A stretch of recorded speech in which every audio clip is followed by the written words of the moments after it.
Hello students, कैसे हैं आप लोग। उम्मीद करता हूँ सब लोग अच्छे होंगे और अच्छा कर रहे होंगे। हमारा सिंपल इंटरेस्ट चल रहा था, काफ़ी अच्छा हमने चीज़ों को समझ लिया था, काफ़ी सिंपल। कुछ चीज़ें और बची है, आप देखते हैं बच्चों क्या कह रहा है क्वेश्चन समझते पहले। If a certain some of money becomes 8 times of itself in 3 years, in how much time it will be 64 times of itself. यदि कोई निश्चित धनराशि साधारण ब्याज की दर से 3 वर्ष में 8 गुना हो जाती है तो कितने वर्षों में ये 64 गुना हो जाएगी। बहुत सिंपल सी बात है। देखो इस तरीके क्वेश्चन आता है कि 8 गुना होगा। 8 गुना होने का मतलब ये है बेटा, देखो कोई मूलधन P था तो वो आपका मिश्र धन जो बना ना वो मूलधन का 8 गुना हो गया। मतलब मिश्र धन जो बना वो 8P हो गया। कितना हो गया? 8P। पैसा बोला 3 वर्ष में कितना गुना हुआ? 8 गुना हुआ। 8 गुना होने का मतलब ये होता है बेटा, समझो बात को, कि कोई 100 रुपए थे, मान लो 100 रुपए 3 साल में साधारण ब्याज लगा और 3 साल बाद 8 गुना होने का मतलब वो 800। कितना हो गया? 800 हो गया। हाँ या ना? 800 हो गया। तो इसका मतलब 100 रुपए मैंने किसी से उधार लिया था, 3 साल बाद मुझे 800 रुपए चुकाने हैं। तो अगर पैसा 8 गुना हो गया तो 8 गुना वो क्या हो गया आपका? चक्रवर्ती मिश्र धन हो गया आपका। तो आपको 800 रुपए देने वापस, ठीक है। तो 800 रुपए देने, तो उसमें से 100 रुपए तो किस चीज के देने? जो आपने लिए। तो ब्याज के कितने रुपए देने? 700। ब्याज के कितने रुपए देने? 700 तो देने। देखिए मैंने किसी 100 रुपए लिए थे और वो 8 गुना हो गया आज 3 साल बाद, तो मुझे 800 रुपए देने। तो 100 रुपए तो वो जो मैंने उधार लिए थे और 700 रुपए किस चीज के देने? ब्याज के। तो क्या मैं ये कह सकता हूं कि अगर पैसा 8 गुना हुआ है तो ब्याज 7 गुना हुआ? क्योंकि 700 रुपए देने ब्याज के देने तो 7 गुना हो गए ना। कि मैंने किसी से 100 रुपए लिए थे उधार में और वो आज 800 हो गए हैं, तो ब्याज के कितने रुपए बने? 700 तो बने। ब्याज के कितने बने? 700 बने। तो अगर आपका पैसा 8 गुना हो रहा है तो क्या मैं कह सकता हूं कि ब्याज 7 गुना हो? हमेशा ब्याज 1 गुना कम होगा। तो अगर पैसा 8 गुना हुआ तो यहाँ पे मैं बोल सकता हूँ ब्याज 7 गुना हो। हाँ यार, क्लियर। कोई दर वगैरह निकालने की जरूरत नहीं है। कुछ जगह दर निकाल करके फिर समय निकाला जाता है, लेकिन जरूरत ही नहीं है। सीधा समझिए, मैंने क्या बोला? कोई पैसा 8 गुना हुआ, इसका मतलब ब्याज कितना गुना हो गया? 7 गुना। सीधा सीधी बात। अगली बार बोला वही पैसा कितना गुना होना करना है? 64 गुना। अब समझो, पैसा 64 गुना होना मतलब प्रिंसिपल अगर P है तो ये 64P हो जाना चाहिए। 64P हो जाना चाहिए। तो अगर पैसा 64 गुना होगा तो, और ये कितने साल में 64 गुना होगा, तो आप मुझे बताओ ब्याज कितना गुना होगा? 63 गुना।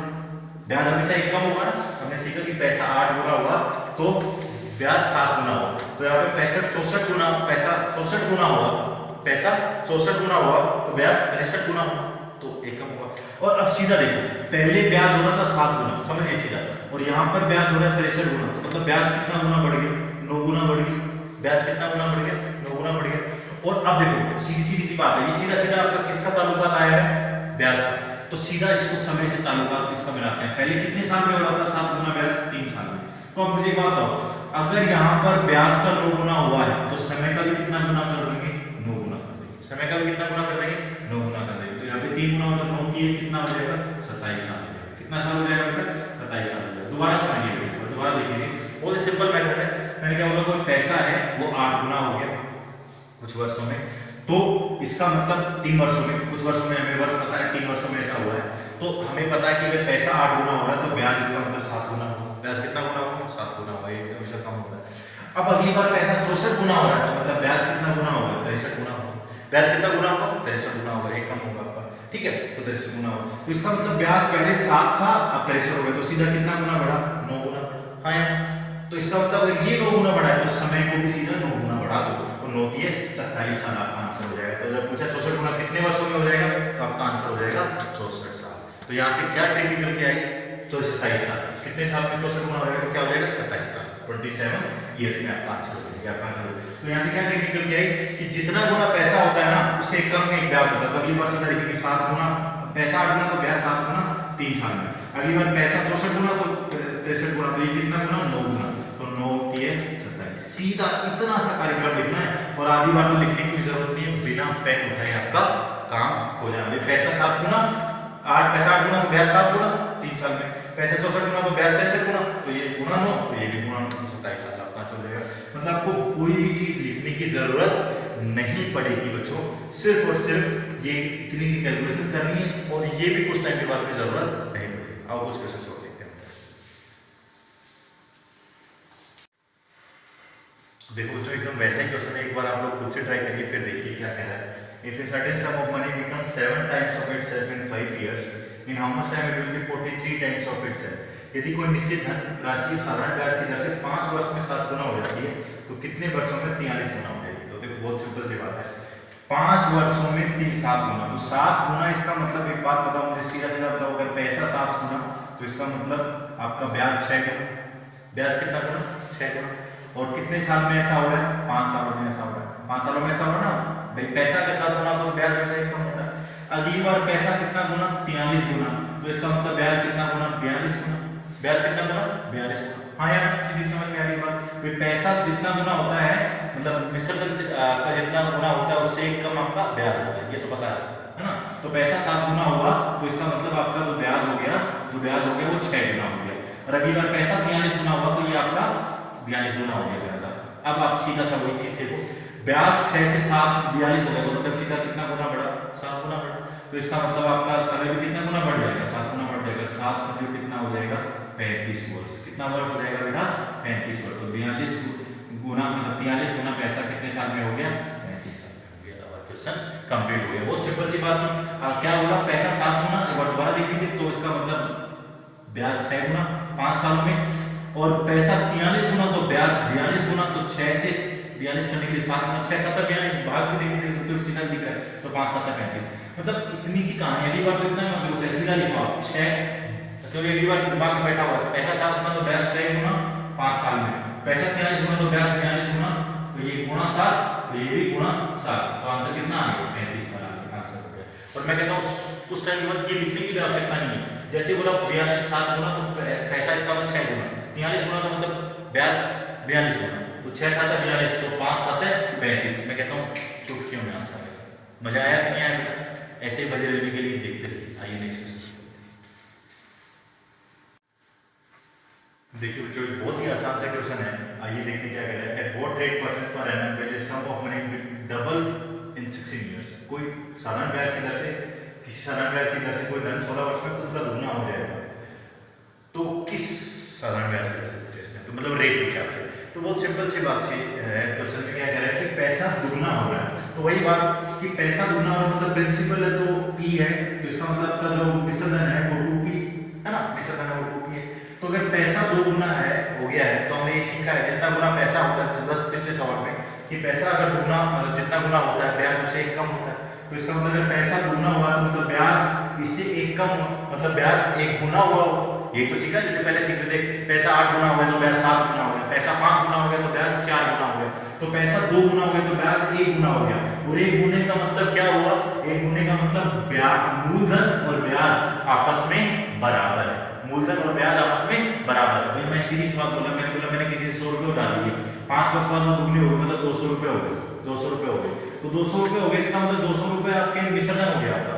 तो इसका मतलब 100 रुपये तो मैंने उधार लिए थे, 200 दे रहा हूँ, तो 200 तो मैंने जो उसे उधार लिए थे वो, और 100 रुपये किस चीज के दे रहा हूँ मैं आपको? ब्याज के दे रहा हूँ। तो इसका मतलब क्या आपका मूलधन और ब्याज बराबर नहीं होंगे क्या? मूलधन और ब्याज बराबर नहीं होंगे क्या?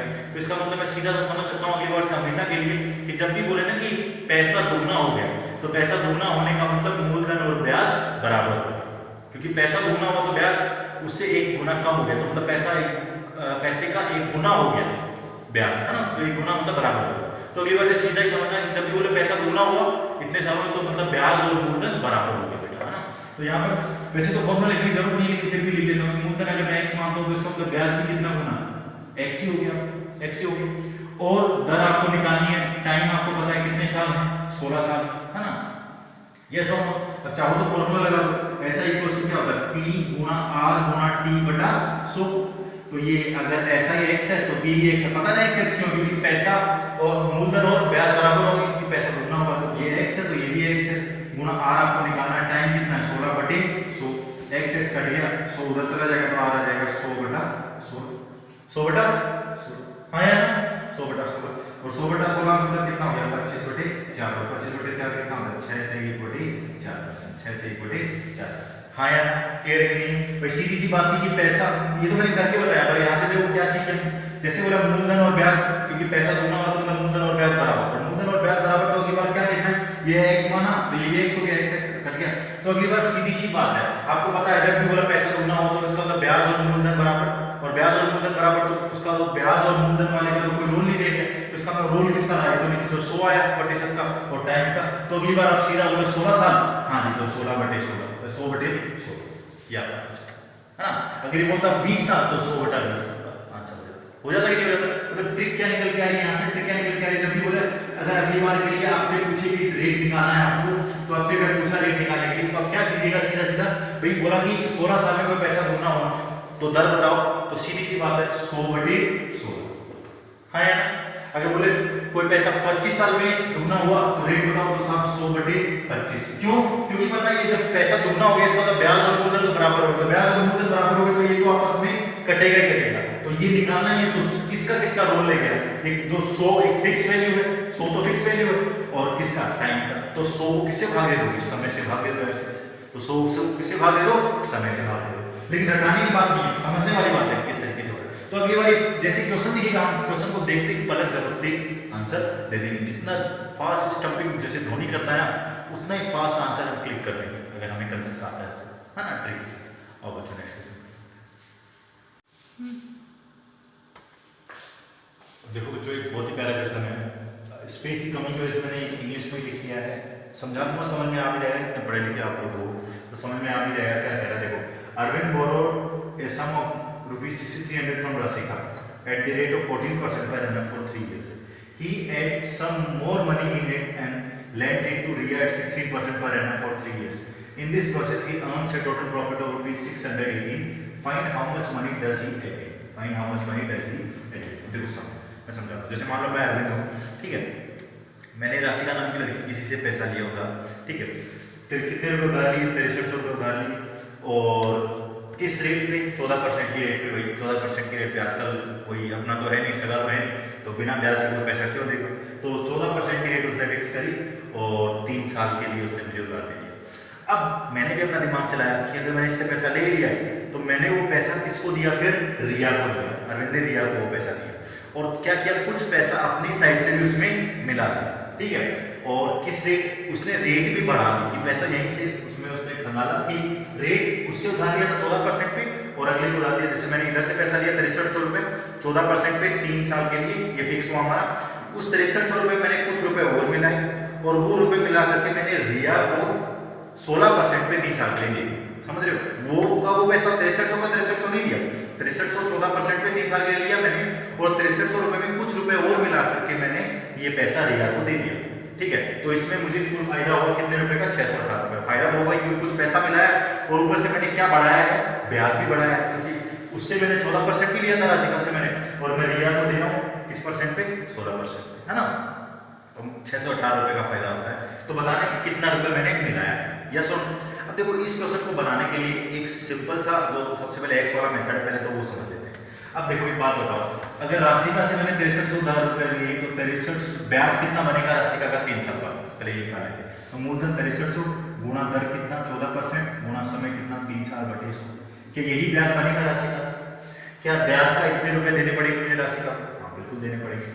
और जब मैंने रिया को पैसा दिया तो रिया से भी मुझे ब्याज के रूप में कुछ प्राप्त होगा, ठीक है, वो कितने रुपए प्राप्त होंगे, 6300 प्लस एक्स मूलधन हो जाएगा उसकी, कि 6300 रुपए तो मैंने दिया ही दिया उसको, प्लस उसमें कुछ रुपए और भी तो मिला है ना, he adds some money, more money, तो उसने कुछ रुपए और भी मिले, ठीक है। तो 6300 प्लस एक्स मैंने उधार दिया, और किस रेट पे दिया, 16% पे दिया, और कितने साल के लिए दिया, 3 साल के लिए, और बटे 100। तो ये ब्याज मुझे किससे प्राप्त होगा, रिया से, रिया से प्राप्त होगा, और ये ब्याज मैं किसको दूंगा, राशिका को दूंगा, है ना, यस और भाई ये रुपए मुझे प्राप्त हुए, और इसमें से इतने रुपए मैंने राशिका को दे दिए, तो जो बचेगा वही तो मेरा लाभ होगा, जो बचेगा वही तो मेरा लाभ होगा। भाई मुझे लाभ का मतलब क्या है, he earns ₹618, इसका मतलब क्या है, उसका फायदा हुआ ना, और फायदे का मतलब क्या है, फायदा ब्याज के रूप में ही हो सकता है।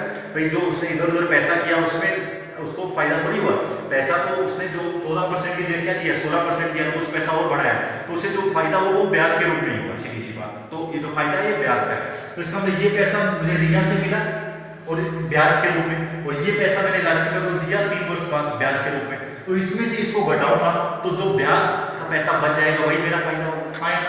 और ब्याज का पैसा कितना बच रहा है, फायदा कितना हो रहा है, 618, तो इसको किसके बराबर कर दूंगा मैं, 618 के बराबर कर दूंगा, किसके बराबर कर दूंगा मैं, 618 के बराबर। और यहाँ से किसकी वैल्यू निकाल लेंगे आप, एक्स की वैल्यू निकाल लेंगे, कि नहीं निकाल पाएंगे, आराम से निकाल सकते हैं ना इस काम को, तो आगे करने में इंटरेस्ट नहीं हो, सबको उधर ले जाओ, एक्स की वैल्यू आप आराम से निकाल सकते हैं। हाँ या ना? मैंने क्या बोला भाई, मैंने राशिका से पैसा लिया 6300 रुपये 14% पे 3 साल के लिए, और वो पैसा मैंने 6300 में कुछ रुपए और मिला करके 16% पे 3 साल के लिए रिया को दे दिया, और इसमें मुझे पूरे में 618 रुपये का फायदा हुआ। तो 618 रुपये का फायदे का मतलब क्या है?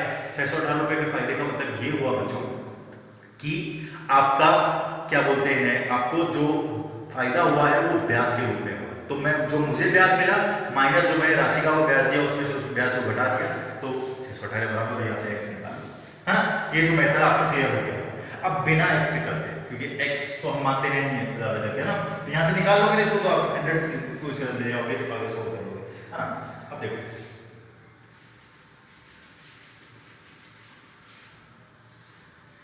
अब मुझे एक बात बताओ, अपना सीधे सिंपल मेथड पे चलिए। 618 रुपये का फायदा होता है, कितने रुपए का फायदा होता है? 618, है ना? 618 रुपये का फायदा होता है। 618 रुपये का फायदा कितने साल में हुआ? 3 साल में ना? 3 साल के लिए अरविंद ने राशिका से लिया था, 3 साल के लिए, और 3 साल के लिए उसने दिया है, ठीक है? तो ये 3 साल का फायदा है। और साधारण ब्याज की सबसे खूबसूरत बात क्या होती है कि वो हर वर्ष के लिए बराबर होता है। तो 618 रुपये 3 साल का मतलब क्या? 1 साल का आप लोग निकाल सकते हो 206। 1 साल का फायदा कितना होगा? 206 रुपये। भाई 618 रुपये जो फायदा हो 3 साल का, और फायदा किस चीज का? ब्याज का। तो इसका मतलब ये मान सकते हैं कि 618 रुपये ब्याज के रूप में प्राप्त हुए उसे, फायदे के रूप में। तो 3 साल में 618 रुपये प्राप्त हुए, तो 1 साल में कितने रुपए प्राप्त हुए होंगे? 206। मानते हो कि मानते हो? 206 होंगे, है ना? 206 रुपये से फायदे के रूप में प्राप्त हुए ना, 206 रुपये फायदे के रूप में प्राप्त, है ना? तो क्यों? क्योंकि ये साधारण ब्याज हर वर्ष के लिए बराबर होता है। और अब इस बात पे आए, फायदा 2 वजह से हो, फायदा 2 वजह से हो। 2 वजह कौन सी है? एक तो उसने, अगर मैं एक बात समझो, 6300 रुपये उधार लिए और 6300 रुपये ही मैं आगे दे देता तो भी मुझे फायदा तो होता, क्योंकि मैंने राशिका से लिया है 14% पे और रिया को दिया है 16%। राशिका से लिया है 14% पे, रिया को दिया 16% पे, तो भी मुझे साफ साफ 2% का तो फायदा होता ही होता है कि नहीं? हाँ यार, एक बार के लिए मैं मान लेता हूँ कि मैंने पैसा लगाया, ऊपर से उसमें कुछ जोड़ा ही नहीं, मैंने 6300 लिया राशिका से और 6300 ही दे दिया रिया को, लेकिन राशिका से लिया मैंने 14% पे और रिया को दिया मैंने 16% पे, तो 2% अधिक का मुझे फायदा तो होता ही अगर पैसा नहीं मिला था। तो मुझे फायदा किसकी वजह से हो रहा है? 2 चीजों की वजह से हो रहा है। एक तो जो मैंने ब्याज की दर बढ़ाई है उसकी वजह से, और एक दूसरा किसकी वजह से हो रहा है? जो मैंने पैसा मिलाया है उसकी वजह से, है ना? तो पहले अगर मैं पैसा नहीं मिलाता तो मुझे कितना प्रतिशत का फायदा होता? तो मैं सीधा बोल सकता हूँ 16% का पहले था मैं अब है और 14% का मैंने देना है, तो इसका मतलब मुझे कितने परसेंट की दर का फायदा होता? 2% का फायदा होता। तो 6300 का 2% निकाल देता हूँ, 1 साल का ब्याज निकाल रहा हूँ, 1 साल, क्योंकि 1 साल पे आ गया, इसीलिए मैंने 1 साल में नोट कर लिया 0। तो 126 रुपए का फायदा हुआ। कब? अगर मैं कोई पैसा नहीं मिला, समझिए बेटा, बहुत इंटरेस्टिंग और बहुत प्यारी चीज है। अगर मैं कोई पैसा नहीं मिलाता, सीधा उठा के रिया, राशिका से उठा के रिया को दे देता, सिर्फ दर 14 से 16 करिए मैंने, तो मुझे कितने रुपए का फायदा होगा? 126 रुपए का। और अभी फायदा कितने का हुआ है? 206 का हुआ। कितने का हुआ है? 206। तो 206 में से 126 घटा लो, तो कितने रुपए बचे? 80 रुपए बचे, 80 रुपए बचे। हाँ, और आपने बात करी फायदा 2 चीजों की वजह से हुआ। एक तो जो दर बढ़ाई आपने, तो वो हमने निकाली 126 का होता सिर्फ अगर दर बढ़ाते तो आप अगर पैसा, लेकिन आपने पैसा बढ़ाया, तो ये 80 रुपए का फायदा किसकी वजह से? जो आपने पैसा बढ़ाया उसकी वजह से। और मान लो P बढ़ाए, कितने रुपए बढ़ाए? P, और P रुपए के लिए दर कितना? अच्छा, रिया को जब दे रहे हो तो क्या दर पे दे रहे हो? 16% पे दे, 16%। अब मैं देख रहा हूँ कि जो मैंने पैसा बढ़ाया उसकी वजह से ब्याज, ये 80 रुपए किसकी वजह से बने? जो मैंने पैसा बढ़ाया, और वो पैसा P दिया अपनी तरफ से और 16% पे दिया, और कितने साल के लिए? 1 साल के लिए, क्योंकि इसको 1 साल में आपने कन्वर्ट कर लिया, बटे 100 बराबर कितना? 80। तो 16 पंजो 80, तो P बराबर कितना आ गया? 500। इसका मतलब मैंने कितना रुपए बढ़ाया? 500 रुपए बढ़ाया। कितने रुपए बढ़ाया? 500 रुपए बढ़ाया। हाँ या ना? कितना रुपए बढ़ाया? 500 रुपए बढ़ाया। क्या बोला मैंने? देखो 206 रुपए थे बेटा जो उसको फायदा हुआ, और फायदा 2 चीजों की वजह से हुआ। एक तो जो उसने पैसा बढ़ाया है उसकी वजह से, और एक जो उसने दर बढ़ाई है। तो मैं अगर बोला कि अगर मैंने पैसा नहीं बढ़ाया तो सिर्फ दर ही बढ़ा के छोड़ी होती, तो मुझे फायदा 1 साल में 126 रुपए हुआ। तो 126 रुपए हुआ, तो 80 रुपए अधिक फायदा किसकी वजह से हुआ? भाई जो आपने क्या बढ़ाया? पैसा बढ़ाया, और वो पैसा बढ़ा के आपने किसको दिया? रिया को दिया, और रिया को किस रेट पे दिया आपने? रिया को वो पैसा 16% पे दिया, तो P गुणा 16, मूलधन गुणा दर गुणा समय, कितना? 1 ही साल का ये ब्याज, और कितने रुपए ब्याज बन रहा है 1 साल का? 80 रुपए। तो इसका मतलब 16 पंजो 80, तो P कितना आ गया? 500 रुपए। और वहां से भी उसके कैलकुलेशन को भी आप सोल्व करेंगे ना, तो आपका 500 ही आने वाला हाँ या ना? तो उसी चीज को सोचने का दूसरा तरीका हो गया कि 3 साल का 618 रुपए का फायदा मतलब ब्याज, तो मतलब 1 साल का 206 रुपए। और फायदा किसकी वजह से हुआ? जब क्वेश्चन पढ़ते हुए अगली बार समझ में आएगा फायदा किसकी वजह से हुआ। एक तो आपने जो रेट बढ़ाई, अरविंद ने जो रेट बढ़ाई 1416, और दूसरा जो पैसा मिला। तो सिर्फ अगर रेट बढ़ाई होती तो फायदा उसे 126 रुपए का ही होगा, 6300 है ना, क्योंकि 2% का फायदा होगा। ठीक है, तो इसका मतलब 80 रुपए का अधिक फायदा हुआ। क्यों? क्योंकि उसने पैसा बढ़ाया और वो पैसा किस परसेंट पे दिया? 16%। उम्मीद करता हूँ अब तो ये क्वेश्चन आपको समझ में आ गया, क्योंकि बहुत ही प्यारा क्वेश्चन है और आप इस तरीके से बनाएंगे तो आपको बहुत फटाफट और बहुत आसानी से बन जाएगा। एक्स वाला तरीका भी सही है, लेकिन ये भी एक तरीका है इस चीज को समझने का, क्रिएटिवली सोचने का। हाँ या ना? उम्मीद करता हूँ बेटा पसंद आया होगा। ठीक है, एक बार रिमाइंड करके देख लीजिएगा, फिर भी ना समझ में आए तो दोबारा बता दीजिएगा, फिर का नाम समझा दूंगा। वैसे तो वीडियो भी आपके पास फैसिलिटी है कि आप दोबारा उसको देख सकते हैं, लेकिन कुछ सिंपल सी बात है, फायदा दो ही चीजों की वजह से हो रहा है, एक तो जो पैसा मिला रहा है और एक जो रेट बढ़ा रहा है ना। चलिए नेक्स्ट क्वेश्चन देखिए बच्चों, एक क्वेश्चन है, बहुत प्यारा क्वेश्चन है, इजी है लेकिन कंसेप्चुअल क्वेश्चन है। क्या कह रहा है देखो, some invested for a certain time at 5% per annum becomes 150 rupees, but when invested at 3% becomes 100। कोई निश्चित धन कुछ समय में 5% की दर से 150 रुपये हो जाता है, जबकि वही धन 3% दर से उतने ही समय में 100 रुपये हो जाता है। तो मूलधन क्या? कोई पैसा है, कोई निश्चित पैसा है, उसको कुछ दर पे रखा गया, तो कोई निश्चित टाइम दर पहले 5% रखी गई, कोई निश्चित टाइम के लिए रखा गया, तो 150 रुपये हो जाता है। तो 150 रुपये क्या है आपका? मिश्र धन। क्या बन रहा है? मिश्र धन। 150 रुपीज बन मिश्र धन। और अगली बार वही पैसा रखा गया, उतने टाइम के लिए रखा गया, बस रेट 3% है, तो पैसा 100 रुपये, 100 रुपये है ना, 100 रुपये 3% की दर उतने समय। तो इस बार हर दोनों बार मिश्र धन दे रखा है। और मिश्र धन क्या होता है बेटा? मूलधन प्लस ब्याज। तो इसका मतलब मूलधन कितना मान लेता हूं? मान लो P मान लिया। क्या मान लिया? P प्लस ब्याज क्या बनेगा? मूलधन गुणा दर गुणा समय बटा 100, है ना। तो मूल दर कितना है? पहले दर कितनी है आपकी? 5%, तो 5% होती है, 5% ही रहेगा। और प्रिंसिपल P और टाइम कितना T। ये क्या बना आपका? ये मूलधन बना और ये आपका ब्याज बन गया ना। मूलधन गुणा दर गुणा समय बटा 100 होता है, तो 100 लिखने की जरूरत नहीं, क्योंकि मैंने इसको प्रतिशत में लिखा है और इसका कारण प्रतिशत में लिखने की क्यों लिखा है, तो 5% लिख दिया PT, है ना। और ये क्या बन गया टोटल मिला के आपका ब्याज? ये क्या बन गया आपका मिला के टोटल? सॉरी, आपका मिश्र धन बन गया। और मिश्र धन कितने रुपए बन रहा है आपका? 150 रुपए बन रहा है। कितने रुपए बन रहा है? 150 रुपए। हाँ यार, समझ में आ रहा है? तो ये आपका प्रिंसिपल है, मूलधन है, और ये आपका क्या है? ब्याज है, सिंपल इंटरेस्ट, PR। अब दूसरी कंडीशन पढ़ते हैं, बोला जबकि वही धन तो वही धन मतलब P और उतने ही समय के लिए, मतलब वही P टाइम ध्यान रहने वाले उतना ही समय। क्वेश्चन भी तभी पॉसिबल है जब कंडीशन ऐसी होगी, बस रेट 3% है। तो अगली बार मतलब ब्याज कितना बनेगा? दर 3%, प्रिंसिपल P, टाइम T, तो वही ये मूलधन और ये आपका ब्याज, और ये पैसा कितना बन जाएगा आपका? 100। मिश्र धन कितना रुपए बनेगा? 100 रुपए। हाँ यार, वही मूलधन है, तो आपने मूलधन रखा, वही मूलधन वही समय वही, और दर अलग है 3%, तो आपका ये भी आपका मिश्र धन है, ये भी आपका मिश्र धन है ना। दोनों चीज समझ में आ गई। अब एक काम करते हैं, दोनों इक्वेशंस को घटा दो, दोनों इक्वेशंस को घटा दो। तो दोनों को घटाएंगे तो मुझे बताओ PP कट जाएगा, सीधा सीधा दिख रहा है, PP कट जाएगा, और PT को माना जाएगा, तो PT को माना जाएगा, तो 5 में से 3 जाएगा, तो कितना बचेगा? 2। 5 में से 3 जाएगा तो 2। ये कैलकुलेशन समझ में आती है ना। मैंने बोला इस समीकरण को पहला मान लो, इसको दूसरा मान लो, पहले में से दूसरा घटा है, कोई तगड़ा काम नहीं। तो इसका मतलब ये क्या कर सकता हूं मैं? 2% ऑफ PT बराबर कितना? 50। 2% ऑफ PT बराबर कितना? 50। और 2% PT 50 के बराबर, तो 1% PT कितने के बराबर आएगा? 25। ये तो कोई दिक्कत नहीं, ऐसे कैसे लिख रहा हूं? 1% PT कितने के बराबर है? 25। अब यही चीज समझाने वाली है। मैंने क्या बोला, ये दोनों का मिश्र धन बनाया, दोनों इक्वेशन बन गई जो एक्साइड कंडीशन दे रखी थी उसके हिसाब से, और उसमें दोनों समीकरणों को घटा दिए, घटाने पे ये PP कट गया, 5 में से 3 गया, 2 बचा, 2% PT 50 के बराबर, तो 1% PT 25 के बराबर। और अब ख्याल करने वाली बात है, 1% PT 25 के बराबर आ गया, यहाँ पर कितने % PT है? 3%। अब देखो सीधा इसकी, और निकालना क्या आपको? मूलधन निकालना। तो इसका मतलब या तो इसकी वैल्यू निकालना है या इसकी वैल्यू, तो ये तो या तो यहाँ पर रख दो या यहाँ पर रख दो। 1% PT 25 के बराबर है, ख्याल करने वाली बात है, 1% PT 25 के बराबर है, तो 3% PT निकाल सकते हैं या 5 भी निकाल सकते हैं, मर्जी है। तो 3% PT कितने के बराबर होगा भाई? 1% 25 के बराबर, तो 3 कितने के बराबर? 75 के बराबर नहीं होगा, क्योंकि कितना गुना हो गया? 3 गुना, तो ये भी कितना गुना? 3 गुना। और 3 ही क्यों निकाल रहा हूँ? क्योंकि सीधा 3% PT की वैल्यू आ जाएगी मेरे पास। मैं चाहता तो 5% भी निकाल सकता था, 5 गुना होगा, तो 3% PT की वैल्यू 75 है, मतलब इसकी जगह में क्या मान लिख सकता हूँ? 75 लिख सकता हूँ। तो मैं समझना है, ये लिख रहा हूँ P प्लस इसका मान कितना? 75 बराबर कितना? 100 बराबर कितना? 100। तो P कितना निकल के आ गया बेटा? 100 माइनस 75, तो 100 माइनस 75 कितना आ जाएगा? 25 रुपए आ जाएगा। कितने रुपए आ जाएगा? 25 रुपये। ये मूलधन निकल गया। बहुत ही खूबसूरत सवाल है आसान, लेकिन तरीका बहुत है आसान था पूछने का। मूलधन था, इस पर ये ब्याज लगा तो मिश्र धन 150 रुपये, ये मूलधन था, इस पर ब्याज लगा तो ये मिश्र धन था।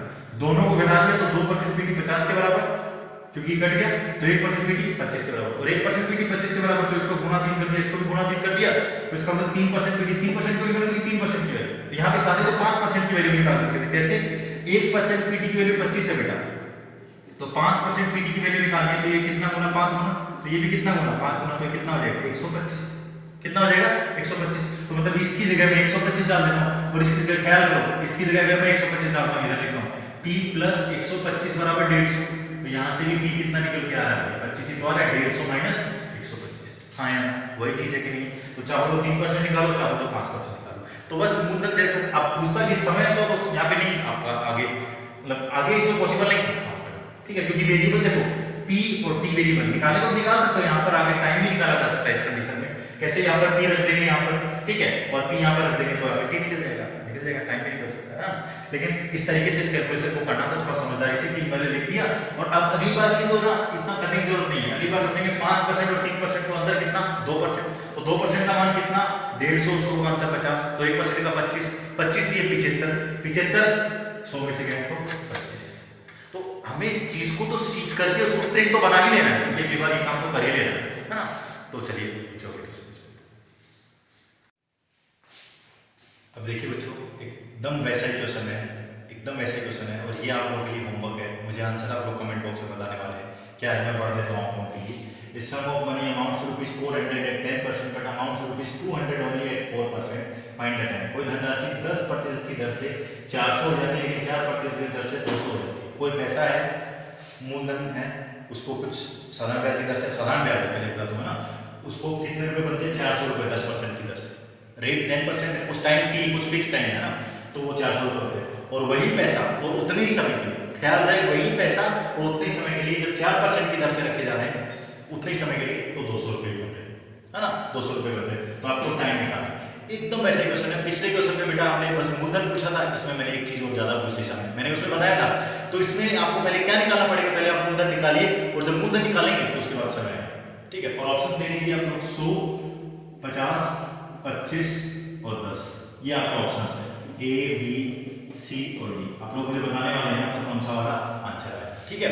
एक बार, ठीक है, 100, 50, 25 और 10 एक बार आप लोग करेंगे ट्राई खुद से, और नहीं आएगा तो पूछेंगे, नहीं तो कमेंट बॉक्स में मुझे इसका आंसर जरूर बताएंगे। एकदम सेम क्वेश्चन है बेटा, पहले प्रिंसिपल निकालना है और उसके बाद काम करना है।